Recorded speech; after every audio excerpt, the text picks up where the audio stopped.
N'oubliez pas, c'est un voyage réel, en temps réel. En ce moment même, pendant que vous regardez ces images, vous foncez à travers l'espace à 107 000 km/h. Aujourd'hui, nous sommes ici. Nous atteindrons le point équinoxe, le début du printemps, en 4 semaines. Pendant notre voyage à travers le système solaire, nos voisines, les planètes, nous accompagnent. Cette semaine, regardons au-delà des planètes, les étoiles, infiniment plus lointaines, les étoiles qui nous servent de repères. Une étoile nous indique toujours le nord, l'étoile polaire. Elle est facile à trouver, 5 fois à l'arrière de la Grande Ourse, que vous connaissez tous.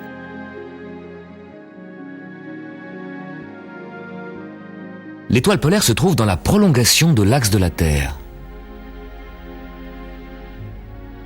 Durant toute la nuit, le ciel et les étoiles semblent tourner autour de cette étoile polaire qui, elle, reste immobile puisque justement, elle est dans l'axe de la rotation. L'étoile polaire est donc un repère fiable et pratique. Christophe Colomb l'utilisa quand il naviguait vers les continents inconnus. Il avait décidé de traverser l'océan en suivant le 28e parallèle. Toutes les nuits, il mesurait à quel angle apparaissait l'étoile polaire. Tant que son cadran lui indiquait 28 degrés, il savait qu'il gardait le cap. Il n'avait pas dérivé ni vers le sud, ni vers le nord. Il suivait bien le 28e parallèle. Comme Christophe Colomb, vous pouvez, sans télescope ni mathématiques, imaginer le mouvement de notre vaisseau spatial Terre, tournant autour de son axe, toujours dirigé vers l'étoile polaire. Mais ce n'est pas tout à fait exact.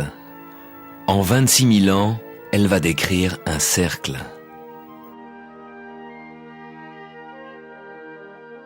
Si l'on imagine que l'axe de la Terre sort du pôle Nord et se prolonge à l'infini, il rencontre l'étoile polaire.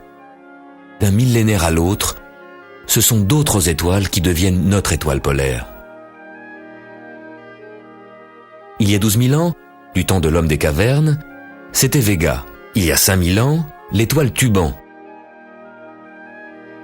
C'était à l'époque où les Égyptiens avaient bâti la Grande Pyramide. Ils avaient fait une galerie qui pointait vers le nord, et ce que les Égyptiens apercevaient au bout de cette galerie, c'était l'étoile Tuban, juste à gauche de la Grande Ourse. Alors qu'aujourd'hui, les touristes voient l'étoile polaire. Tuban, l'étoile polaire, c'est l'angle sur lequel la Terre a pivoté en 5000 ans. Nous pouvons tous nous imaginer des mois, des années, peut-être même un siècle. Mais pour s'imaginer 5000 ans, il faut regarder l'angle entre Tuban et l'étoile polaire.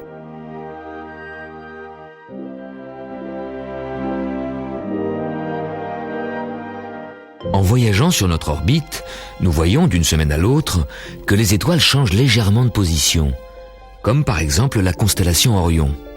Facile à trouver, au sud. Orion, sa tête, ses 2 bras, ses 2 pieds, sa ceinture. Le tout petit déplacement quotidien des étoiles est complètement noyé dans l'énorme mouvement de bascule provoqué par la rotation de la Terre, qui fait tourner notre champ de vision du jour à la nuit.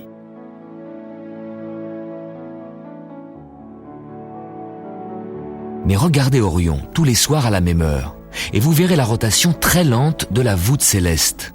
La voûte céleste, bien entendu, ça n'existe pas. C'est un dôme imaginaire sur lequel apparaissent les étoiles infiniment lointaines.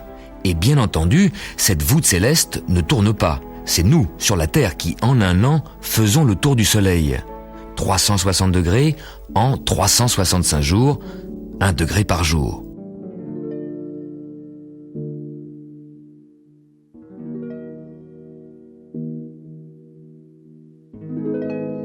Et nous voyons les étoiles glisser 1 degré vers la droite.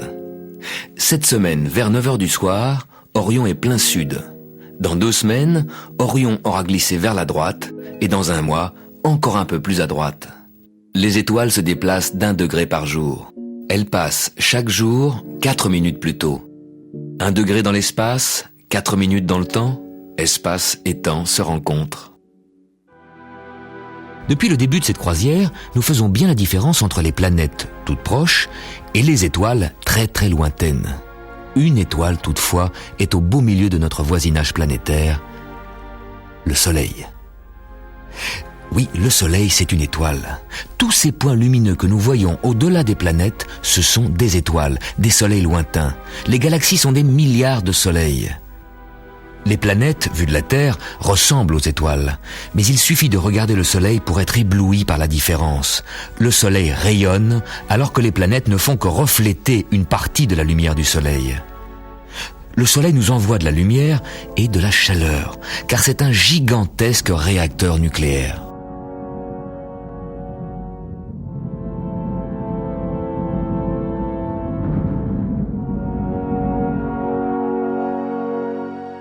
Le système solaire, c'est le Soleil et des poussières, car toutes les planètes, y compris la Terre, ne représentent qu'environ 1/1000 de la masse du système solaire.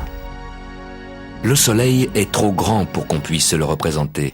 Pour se faire une idée, disons plutôt que tout le système Terre-Lune, avec toute l'orbite lunaire, tiendrait amplement à l'intérieur du Soleil. Pourtant, cet énorme Soleil est une étoile relativement petite. Et si nous comparons notre Soleil à d'autres étoiles, notre petite Terre disparaît complètement de l'écran. Dans la constellation d'Orion, l'étoile Bételgeuse est la plus grande étoile que nous connaissons. Elle est si grande qu'elle pourrait largement contenir notre Soleil plus l'orbite de la Terre. Tout ça tiendrait à l'intérieur de cette étoile. Nous connaissons la dimension de l'infiniment petit, les atomes avec leurs noyaux et les électrons qui tournent autour. Nous connaissons aussi la dimension de l'infiniment grand, l'univers et les étoiles. Mais il y a une nouvelle dimension, celle de notre système solaire. Nous sommes la première génération à pouvoir la saisir, l'explorer.